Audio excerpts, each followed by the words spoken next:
période où tout le monde parle de Vendée Globe et de l'isolement du marin solitaire qui est en fait hyper connecté, on va parler d'une autre population qui est pour le coup totalement déconnectée et les uns sur les autres.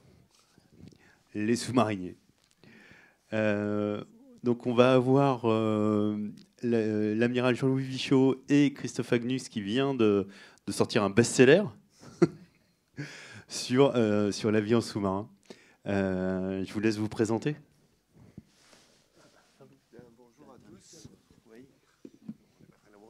Bonjour à tous. Donc, je suis Jean-Louis Vichot. J'ai plus de 22 000 heures de plongée à mon actif, partagées entre des sous-marins classiques et ce qu'on appelle classiques, c'est-à-dire à propulsion diesel et électrique, et puis des sous-marins nucléaires. Voilà, j'ai commencé ma carrière sur les sous-marins classiques et j'ai vécu la transition de ces sous-marins qui étaient identiques à ceux qu'il y avait pendant la Seconde Guerre mondiale jusqu'aux sous-marins actuels qui sont maintenant tous des sous-marins à propulsion nucléaire. Et dans ces sous-marins à propulsion nucléaire, certains d'entre eux, ce qu'on appelle les sous-marins nucléaires lanceurs d'engins en France, emportent des missiles. Et ils emportent 16 missiles et à bord de chaque missile, il y a 6 bombes atomiques dans la coiffe du missile. Donc on a cette mission première qui est la mission de dissuasion. Et puis, donc celle-là, je l'ai vécue à 2 reprises, comme second du Tonnant, un sous-marin de la génération du Redoutable. Certains d'entre vous ont peut-être déjà visité le Redoutable qui est à Cherbourg. Et puis, j'ai eu la chance de commander le Téméraire pour sa première patrouille opérationnelle et sa 3e patrouille opérationnelle il y a déjà 20 ans. Voilà. Et j'avais commencé sur les sous-marins classiques. Un de mes premiers sous-marins, ça a été l'Argonaute, que vous pouvez voir à La Villette. 400 tonnes. 400 tonnes, c'est tout petit. L'Argonaute tient dans les ballastes, c'est-à-dire les compartiments qui permettent de remonter en surface du Téméraire. Voilà, pour vous donner un ordre de grandeur. Voilà, c'était vraiment complètement différent. J'ai aussi navigué sur des sous-marins de 800 tonnes, en l'occurrence la Flore et la Doris. La Flore, vous l'avez peut-être vue à Lorient. Elle est à la base sous-marine de Lorient, donc vous pourrez la visiter. Voilà. Et je vais m'arrêter là. Donc, c'était pour moi une expérience extraordinaire, passionnante et surtout extraordinairement à la fois humaine et technique. Et on pourra peut-être en reparler. Pardon. Christophe Agnus, moi je suis donc auteur d'un livre qui s'appelle Le Prix du silence, qui est un roman qui se passe dans les sous-marins. Et j'ai une histoire aussi avec les sous-marins, puisque mon père était sous-marinier. Et il a disparu à bord du sous-marin Minerve qu'on a retrouvé en 2019. Et donc, je me suis toujours longtemps intéressé aux sous-marins et j'ai eu la chance de pouvoir... bon, je fais ridicule à côté de l'amiral. Moi, j'ai 303 heures de plongée. J'ai juste quelques zéros au moins. Mais ça prend à peu près 14 jours sous l'eau. Et j'ai pu faire, entre l'année dernière et cette année, à la fois sur des SNA. Un SNA, c'est les sous-marins d'attaque, plus courts. Et puis les chasseurs, je dirais, on va dire. Et puis les 10 jours en SNLE, dans le Téméraire, le même sous-marin qu'a commandé l'amiral. Et c'est une expérience qui m'a permis justement de m'inspirer, parce que j'avais cette idée de roman qui se passait uniquement dans un sous-marin, dans le huis clos du sous-marin. Et ça m'a permis de bien comprendre l'ambiance et le fonctionnement de ces sous-marins avec ces jours de plongée en Atlantique. Voilà. Donc, voilà. Alors, justement, les premiers jours, qu'est-ce que tu découvres ? Jean-Louis a passé tellement d'heures que les premières, l'effet d'étonnement a disparu. Toi, tu as vécu quoi au moment d'entrer et de fermer la porte ? La première fois que je suis monté dans un alors j'étais monté dans les sous-marins sur le Flore, le Redoutable, donc c'est-à-dire en bassin, pas en bassin ou à sec. J'étais jamais rentré dans un sous-marin qui allait plonger. Et donc c'était dans le Casabianca, qui est un SNA qui aujourd'hui est retiré du service, mais qui, j'espère, devrait finir en musée à Toulon. Donc dans le Casabianca, je suis monté dedans et quand on a annoncé on plonge, on ferme tout, on plonge. Je me suis dit, est-ce que je vais ressentir quelque chose ? Je me suis demandé un peu une inquiétude de dire bon, est-ce que je suis sans être claustro, j'aime pas trop être fermé dans un truc trop petit. Et en fait, non, j'ai rien sorti du tout parce qu'on ne se rend pas compte. On est dans un truc qui est assez grand, contrairement à ce qu'on peut croire. C'est pas, c'est ce qu'on voit de la flore au l'Argonaute, on se trompe de ce que sont les sous-marins d'aujourd'hui. Les sous-marins d'aujourd'hui sont quand même beaucoup plus grands. Un sous-marin comme le Téméraire, c'est 138 mètres de long, c'est sur 3 étages. Donc, on a de quoi avoir de la visibilité. Parfois, il y a des couloirs où on voit loin. Oh, si, quand même. Le long des missiles, là, on voit assez loin. Voilà, 50 mètres. Bah, voilà, c'est pas juste. Et donc, on est dans un bon, ok, c'est étroit, on va dire plutôt. C'est très encombré. il y a des tubes partout partout parce qu'il faut que tout soit visible. Parce que si jamais il y a le moindre problème, il faut qu'on puisse intervenir très vite sur les zones où il y a un problème. Mais j'ai ressenti aucune pression, aucune angoisse, aucune. Et ça, peut-être que c'était ma première surprise, justement, de rien ressentir. Et la chance de Christophe, c'est d'avoir vécu sur ces sous-marins modernes tout récents. J'ai une petite anecdote à vous soumettre. Naviguant sur le Tonnant, donc un sous-marin nucléaire lanceur d'engins, un sous-marin qui faisait quand même 9000 tonnes, qui avait lui aussi 3 étages, puisqu'il emportait lui aussi des fusées avec la bombe atomique. Ben, figurez-vous que quand on allait aux toilettes, excusez-moi ce détail prosaïque, quand on allait aux toilettes vers de 200 mètres d'immersion, si le séjour devait se prolonger un petit peu, au fur et à mesure que le sous-marin descendait plus bas, et je ne vous dirai pas jusqu'où il descendait, mais quand il descendait plus bas, la coque se contracte. La coque se contracte et du coup, les cloisons à l'intérieur se resserrent. Et là, cette particularité, c'est que dans les toilettes des officiers, quand les cloisons se resserraient, eh bien, on ne pouvait plus ouvrir la porte. Donc on était en quelque sorte prisonnier jusqu'au moment où soit le sous-marin remontait, soit on ouvrait la chatière, c'est-à-dire le petit panneau de ventilation au bas de la porte pour pouvoir s'échapper ainsi et regagner la coursive. Donc effectivement, Christophe n'a rien senti parce que le bateau est pressurisé. C'est exactement comme quand vous prenez l'avion, vous ne sentez rien si tout se passe bien. Donc là, c'est la même chose. Néanmoins, on peut observer, en particulier sur les coques de grand diamètre comme celle des SNLE, des contractions de la coque qui sont visibles. En effet, les coques sont en acier à ce qu'on appelle à haute limite élastique soudable. Ça veut dire que ça peut se contracter et que ça reprend sa forme initiale, un peu comme vos voitures. Quand on donne un grand coup sur la carrosserie, avec un peu de chance sur les voitures modernes, elle arrive à reprendre sa forme initiale. Si on n'a pas trop déformé, le sous-marin, c'est pareil. Si on ne l'a pas trop déformé, il reprend sa forme initiale parce que l'acier est fait pour ça. Mais ça, on permet de le voir. Et une autre chose qu'on voit également, mais peut-être plus sur les sous-marins classiques d'autrefois, c'est bien sûr la pression de l'eau.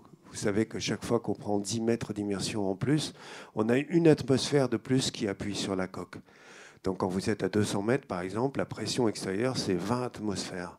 Et à ce moment-là, l'eau pousse et elle essaye de rentrer par tous les interstices. Et donc, les choses qu'on fait, c'est chaque fois qu'on descend un peu plus, qu'on change de 10 mètres d'immersion, et à ce moment-là, on fait une ronde d'étanchéité et on va voir dans tout le sous-marin avec une lampe électrique s'il n'y a pas une petite fuite qui a commencé quelque part et qu'il faudrait reprendre avant que ça devienne une voie d'eau.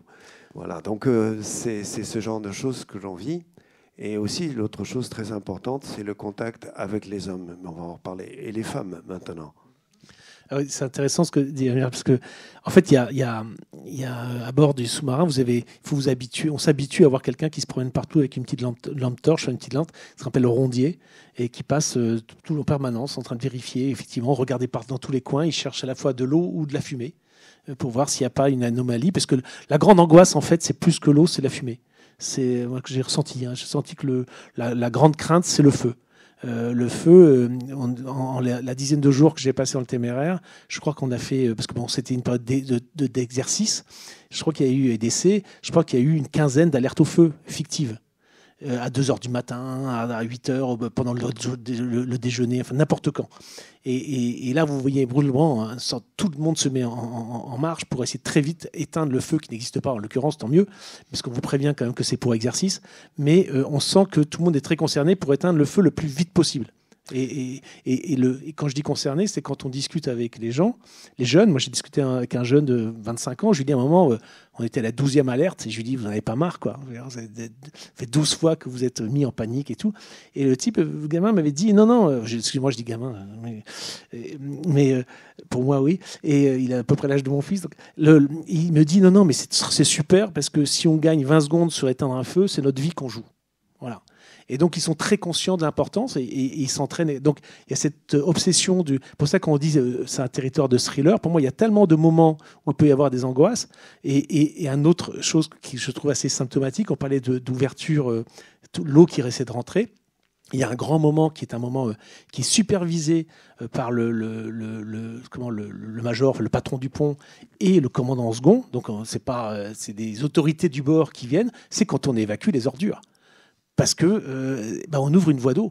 On doit ouvrir, on ouvre voie d'eau. On ouvre quelque chose qui donne sur dehors. Voilà, on ouvre un sas. On ouvre un sas. Voilà. Et c'est une procédure à tel point que les outils pour l'outil et la clé qui ouvre le cadenas et l'outil qui permet d'ouvrir le sas est enfermé dans le coffre du second.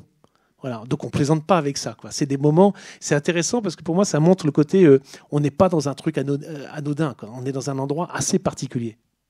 Oui, la sécurité, c'est vraiment l'obsession. C'est le fait qu'on est parti pour revenir, qu'on n'est pas des kamikazes. Et surtout pour un engin comme ça, qui est l'engin le plus complexe qu'on ait inventé au monde. C'est à la fois une base de lancement de fusées intercontinentales avec les fusées à bord. C'est un sous-marin. Un sous-marin, c'est quand même un bateau très spécial, hein, puisque vous l'avez compris, il navigue en plongée et il navigue dans un monde qui est totalement opaque, sous la mer. C'est d'ailleurs ce qui fait sa force et sa résistance, le fait qu'on ne puisse pas le trouver, on ne peut pas le détruire. Et donc c'est un engin absolument fascinant parce qu'il y a à bord une centrale nucléaire, parce qu'il y a tous les moteurs qui vont avec, parce que vous avez 96 bombes atomiques, maintenant bientôt il y en aura 160. Donc puisque les capacités de nouveaux missiles sont maintenant de 10 têtes. Donc c'est des changements énormes. Et donc ces deux angoisses sont l'eau et le feu. Et le feu arrive beaucoup plus souvent, comme l'a dit Christophe, que l'eau. Je dois avoir eu 3 ou 4 incidents où il y a eu une voie d'eau à bord. Par contre, les départs de feu, ça se compte en dizaines dans ma carrière longue. Mais ça a commencé avec les moteurs diesel. Mais ça, les plaisanciers qui sont là ou les navigateurs qui sont dans la salle le savent. Hein, le feu à bord d'un bateau, même d'un voilier, c'est aussi quelque chose de très inquiétant, ou tout aussi inquiétant que la voie d'eau. Donc on s'entraîne beaucoup avant, parce que l'autre chose qui est aussi très importante vis-à-vis du feu, c'est qu'on est dans un espace confiné. On est sous la mer, et par conséquent, la première chose qui va venir à manquer, c'est l'oxygène. Alors c'est plutôt une bonne nouvelle parce que ça arrête le feu, mais c'est aussi un problème pour la respiration des marins qui restent à bord. Donc quand on a eu un incendie à bord, il faut revenir près de la surface, il faut sortir le schnorchel, il faut ventiler le sous-marin pour sortir les fumées, sortir le gaz carbonique et rentrer de l'oxygène pour que l'atmosphère à bord reprenne. Moi, j'ai vécu ça au large de la Libye pendant des opérations de guerre. On n'était pas très fiers. Non, parce que, évidemment, si les Libyens nous avaient vus à ce moment-là, ils nous auraient fait un mauvais sort. Mais ça s'est bien passé, je vous rassure, et je suis encore là pour le vivre. Donc, il y a ça qui est très important. Et ce qui est fascinant, c'est cette obsession de la sécurité, c'est-à-dire que c'est aussi ce qui fait le lien entre l'équipage. Les gens doivent avoir des compétences et on a besoin des compétences les uns des autres. C'est un véritable équipage. Les galons, ça compte pas. Ce qu'on regarde, c'est la compétence des gens. Et on fait en sorte d'amener chacun au meilleur niveau. Le rôle permanent, c'est la formation. Moi, c'est ce qui m'a fait choisir les sous-marins. C'est ces qualités humaines à bord. Tout le monde se connaît. Les plus gros sous-marins, c'est 110 personnes, 115. Donc 115 personnes, vous connaissez tout le monde par son nom, son prénom. On n'a pas besoin de galons, on s'échange beaucoup de choses et on connaît bien la vie des gens, on partage énormément et ça c'est fascinant.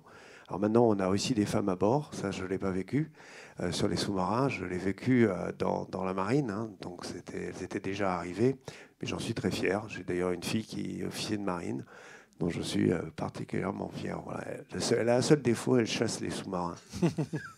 Et en plus, elle est très bonne à chasser les sous-marins. Alors, on a parlé de l'élasticité de l'acier.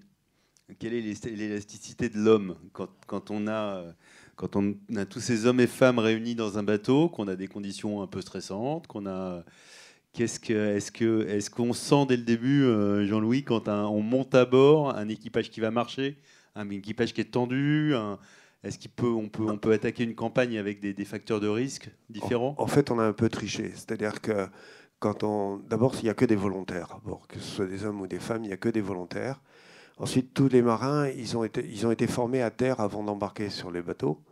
Et même ceux qui ont déjà navigué, on va constituer l'équipage dans ce qu'on appelle la phase d'entraînement qui précède la phase de réparation, qui elle-même précède le départ en mission.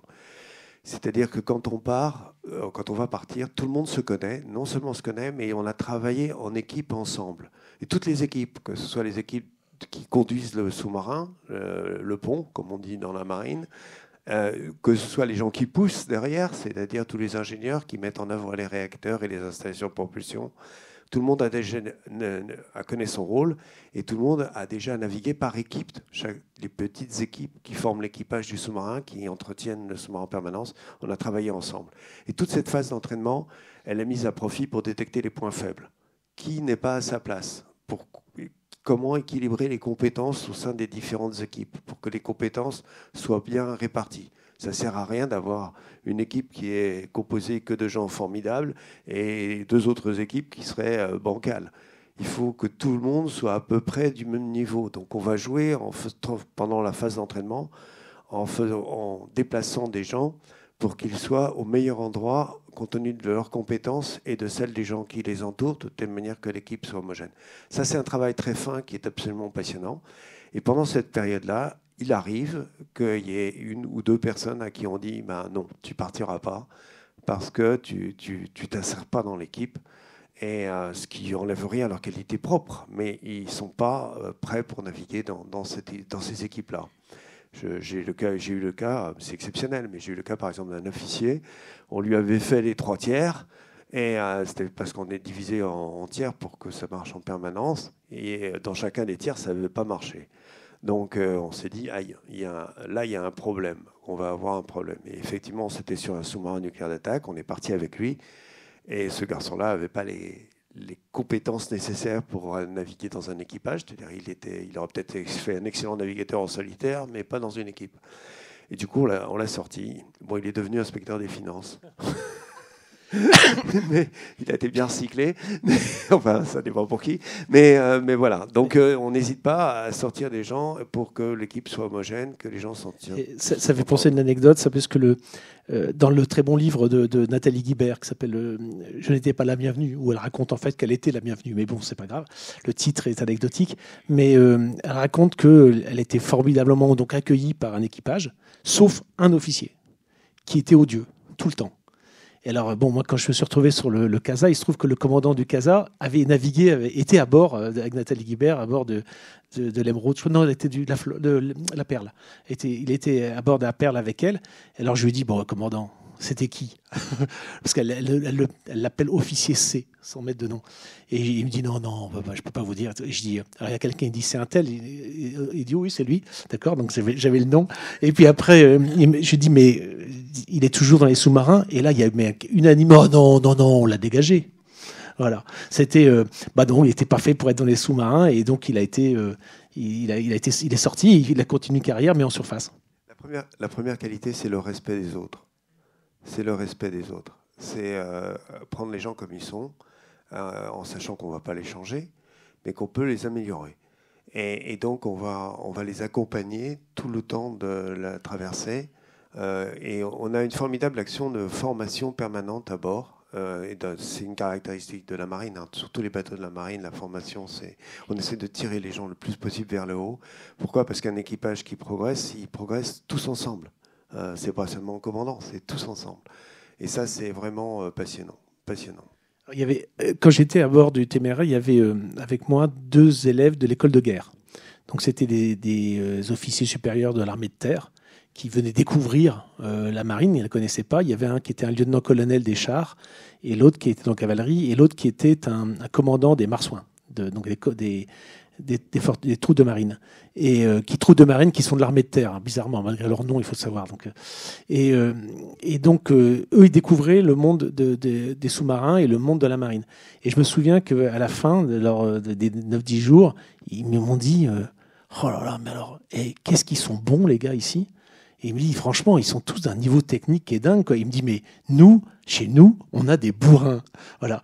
Et c'était frappé de ça, du degré de technicité des gens qui étaient à bord, et ils étaient frappés de leur engagement. Voilà, et puis, moi, ce qui m'avait frappé à bord, c'est que quand on se rendait compte, ce que dit Jean-Louis Vichaud, c'est tout le monde a conscience que son rôle est important. Même le plus petit du bord, c'est que ce qu'il fait est important et que s'il ne le fait pas bien, il met la sécurité de tout son jeu. Et ça, c'est intéressant parce que dans tout l'équipage, on sent cette responsabilité est partagée. Ils sentent tous qu'il faut qu'ils fassent les choses bien parce que c'est leur peau et celle des autres qui mettent en jeu s'ils sont pas. Et ça m'avait frappé de voir que c'était aussi réparti où qu'on soit dans l'équipage. Alors, il y a une chose que j'ai beaucoup aimée dans le livre de Christophe que je vous recommande, parce que faut quand même, on est là pour ça. Tu l'as recommandé jusque sur les plateaux de télé. Oui, non, mais on me disait ça se passe comment sur SNLE. Je disais, si vous voulez savoir comment ça se passe sur SNLE, lisez le bouquin. Et moi, ce que j'ai énormément apprécié dans ce livre, Dieu sait si j'ai lu des livres sur les sous-marins, c'est que j'ai retrouvé dans ce livre des choses que j'avais vécues. Des ambiances en particulier. Il y a le mode de fonctionnement, je trouvais remarquablement décrit entre le commandant, son second. Le commandant, son second, et ce qu'on appelle la maestrance, quand on dit, chez nous, il y a une personne qui est ce qu'on appelle le patron du pont. Le patron du pont, c'est un officier marinier supérieur, pour les terriens, adjudant ou adjudant-chef, voire major, exceptionnellement. C'est un officier donc marinier, donc un sous-officier, mais qui a une longue pratique des sous-marins, qui est pas forcément, dont la spécialité de départ est indifférente. On ne s'occupe pas s'il est mécanicien, timonier, torpilleur, ça n'a pas d'importance. Ce qu'on cherche, c'est la qualité de l'homme. Cet homme-là, on l'appelle dans la marine, sur les bateaux de surface, le bidel, le capitaine d'armes. C'est lui qui va faire régner l'ordre à bord, l'ordre étant ce qui s'assure que les relations sont les meilleures possibles entre tous les acteurs de l'équipage. Le patron du pont, c'est son rôle aussi à bord du sous-marin. On lui confie d'autres responsabilités, en particulier au niveau de la conduite du bateau, mais son rôle premier, c'est s'assurer que l'atmosphère à bord, au sens relation entre les hommes et les femmes, est la meilleure possible. Le second, qui a un rôle aussi extrêmement important, c'est le président des officiers mariniers. Le président des officiers mariniers, alors ça existe aussi dans les autres armées, c'est le plus ancien des sous-officiers à bord. Plus exactement, c'est un sous-officier choisi parmi les plus anciens pour celui qui a le meilleur contact et la plus grande autorité morale sur les autres sous-officiers. Et ce personnage-là, il est aussi très important, et je trouve que cette interrelation est remarquablement décrite dans ce livre. Parce que j'ai lu aussi des livres fantastiques comme À la poursuite d'Octobre Rouge, mais d'abord c'était la marine américaine, c'est pas la marine nationale. Notre mode de fonctionnement n'est pas le même, notre mode de pensée non plus. Et puisque cerise sur le gâteau, dans Le Prix du silence, vous avez une jeune femme, plus tout à fait jeune d'ailleurs, mais une vraie femme, qui est partie prenante dans l'intrigue et qui est extrêmement intéressante. Il a choisi une polytechnicienne, hein, excusez du peu. Il a choisi une polytechnicienne, mais qui va contribuer à ce que ça se passe bien, d'une manière que j'ai trouvée extrêmement pertinente et actuelle. Voilà, donc. Et j'en ai rencontré j'ai rencontré la semaine dernière une polytechnicienne qui est sous-marinière, qui est une jeune capitaine. Voilà, donc je n'invente pas, il y en a. Elle m'a contacté parce qu'elle avait lu, elle demandait est-ce que c'était, on lui avait parlé d'elle, on m'avait parlé d'elle et qu'elle l'avait inspirée. Je lui ai dit bah non, c'est pas vous, mais c'est pas grave. Mais du coup, je l'ai rencontrée à Brest. Ça l'empêchera peut-être pas de le dire. Non, elle l'avait lu justement, mais elle se demandait si quelqu'un les. Voilà, mais moi, c'est vrai que ce qui est intéressant, le président, le patron du pont sont des personnages très importants. Mais en plus, j'ai un patron du pont qui avait 40 000 heures de plongée, enfin, ce qui est énorme. Hein. Ça n'existait pas de mon temps, parce voilà. que de mon temps, si j'ose dire, au siècle dernier, on avait tous navigué sur les classiques, et donc on ne passait pas aussi longtemps sous la mer. Maintenant, c'est les nucléaires, et donc là, effectivement, quand on plonge, c'est pour des semaines, voire des mois. Et lui, que je lui ai demandé, il avait 50 ans, je lui ai demandé s'il allait, quand est-ce qu'il arrêtait. Et il m'a répondu jamais, je m'arrêterai quand ils m'arrêteront. Voilà, c'était. Je confirme. Un autre- C'est comme ça que ça se passe.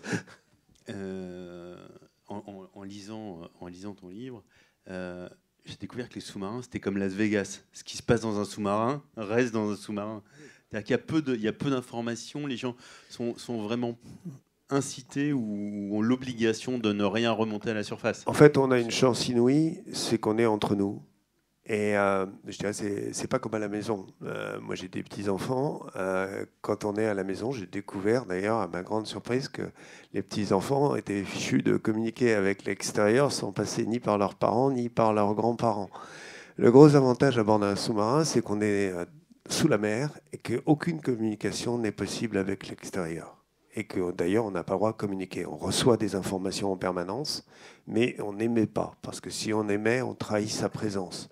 Donc il y a un secret énorme. Ce qui veut dire deux choses.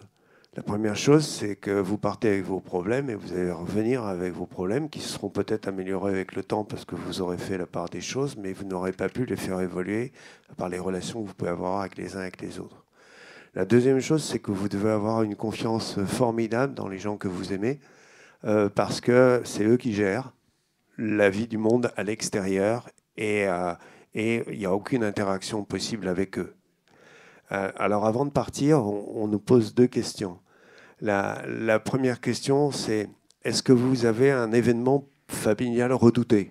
Est-ce que, par exemple, vous vous attendez à ce que votre grand-père décède ou est-ce que vous avez un enfant gravement malade ? Est-ce que, bon, enfin, bref, voilà. Deuxième question, si la réponse est affirmative, est-ce que vous voulez être prévenu en mer de cet événement ? Et là, c'est une question très lourde parce que si vous voulez être prévenu, ça veut dire que vous vous engagez à accepter l'événement et à en faire le vôtre.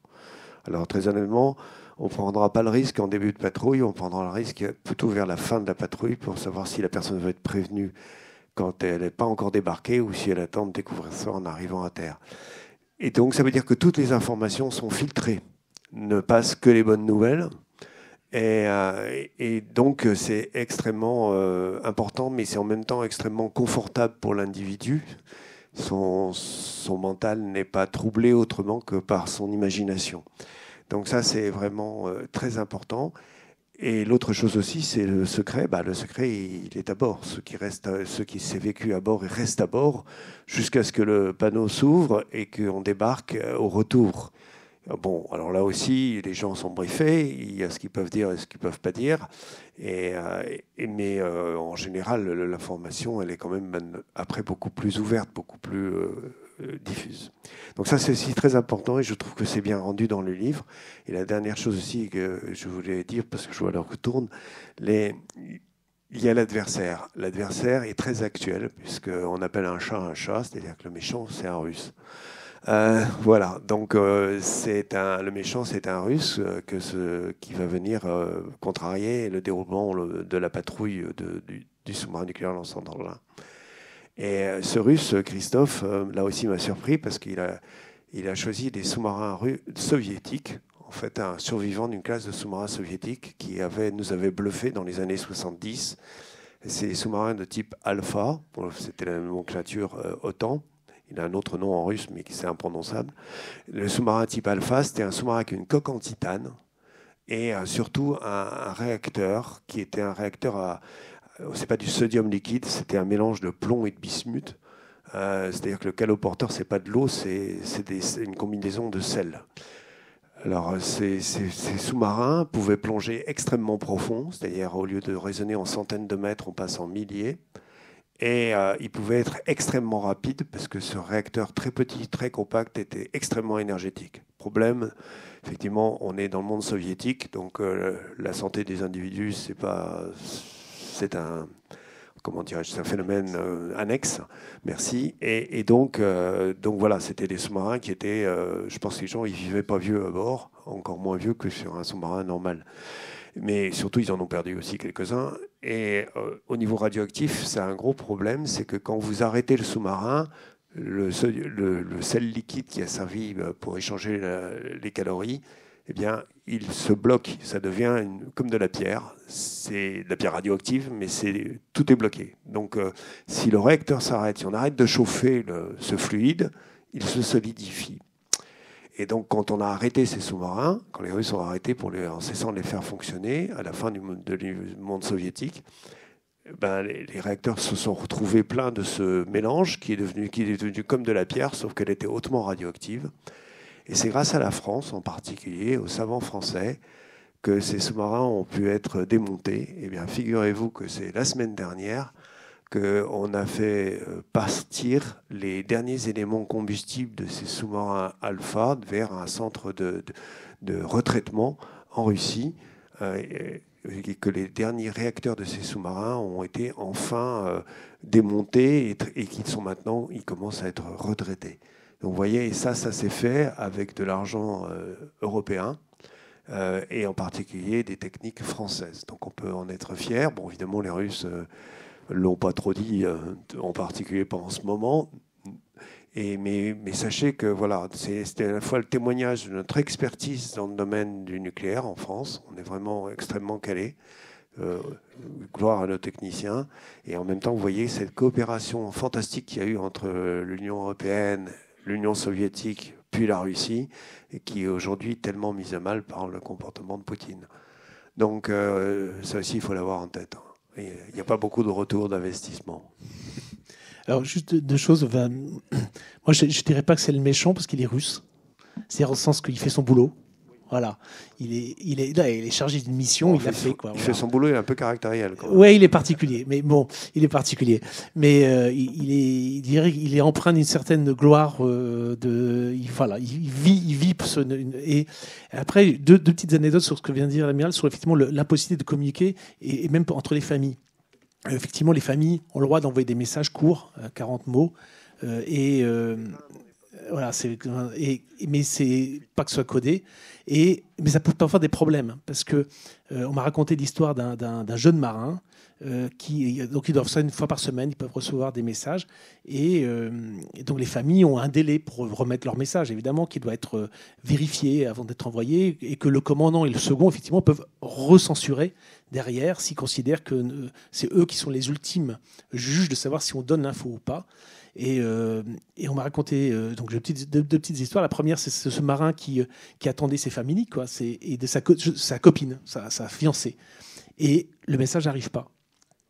Et là, une semaine de kata, c'était elle m'a largué. Et il disait que c'était compliqué, il fallait le récupérer, quoi. Il était incapable de faire quoi que ce soit, persuadé. Et en fait, elle avait juste loupé le rendez-vous, quoi.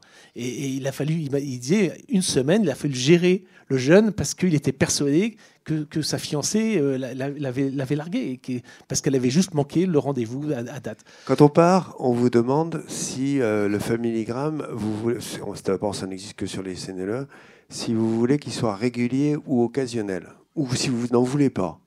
Vous avez 3 possibilités. C'est-à-dire que si vous n'en voulez pas, vous n'en aurez pas. S'il est occasionnel, ça veut dire qu'on ne va pas relancer la personne qui fait le familigramme, que ce soit votre petite amie, votre régulière, vos parents, vos grands-parents. On ne va pas les relancer si le message n'arrive pas. Et par contre, s'il est régulier, avant que la catastrophe n'arrive, c'est-à-dire que le message n'arrive pas, on aura fait tout son possible au niveau de l'échelon arrière, c'est-à-dire de l'escadrille, pour que la personne s'exprime et qu'elle envoie ce fameux message. Voilà. Et puis, on va contrôler également qu'il y a le bon nombre de mots. C'est ça, les 40 mots. 20 mots, c'était parfois un peu compliqué pour mon épouse, mais alors 40, heureusement qu'on ne lui a pas infligé ça. Et la dernière petite histoire, c'était pour montrer comment le commandant et le second doivent peser ce qu'ils vont annoncer comme information. Quand il y a eu le 11 septembre, donc c'est l'amiral, c'est Rogel, qui était à l'époque qui était commandant d'un sous-marin en patrouille. Il a reçu l'information, lui a été informé, et avec son second, parce que c'est vraiment quelque chose qui se passe à deux, ils ont décidé de rien dire. Et leur équipage n'a été informé de l'information de ce qui s'était passé que la veille du retour en France, pour une raison simple. Ils se sont dit, on ne sait pas si quelqu'un à bord n'a pas de la famille dans les victimes. Donc, on ne va rien dire, parce que de toute façon, ça ne va rien changer. on a une mission à faire. Alors ils ont justifié parce qu'il y avait quand même une activité maritime un peu importante, et ils ont inventé on les avait informés qu'il y avait des manœuvres de l'OTAN, etc. Donc c'était normal. Mais ils n'ont informé de l'événement que la veille de l'arrivée pour être sûr que ça pose pas de problème à bord. Alors ça, c'est un choix du commandant que j'ai vécu aussi, mais moi, c'était ça se passait en Corse, c'était l'effondrement d'une tribune dans un stade de football, où il y avait eu pas mal de morts à Bastia, exactement. Et même chose. Alors, le problème, c'est qu'à bord, il faut s'occuper, et on fait des paris sur les résultats sportifs. Donc, on pariait sur la Coupe de France, et c'était un match de Coupe de France, et alors... on ne comprenait pas, donc les oreilles à l'escadrille ont sifflé parce que l'équipage se plaignait de ne pas voir le résultat et donc de ne pas pouvoir conclure les paris, sauf qu'on n'avait pas dit que les tribunes s'étaient effondrées et que le match avait été annulé. Donc ils n'ont trouvé le résultat qu'au retour, heureusement, il n'y avait personne à bord. Mais ça arrive, hein, donc là aussi on fait très attention à ce qui se passe au niveau des familles, c'est extrêmement important maintenant. Merci à tous les deux.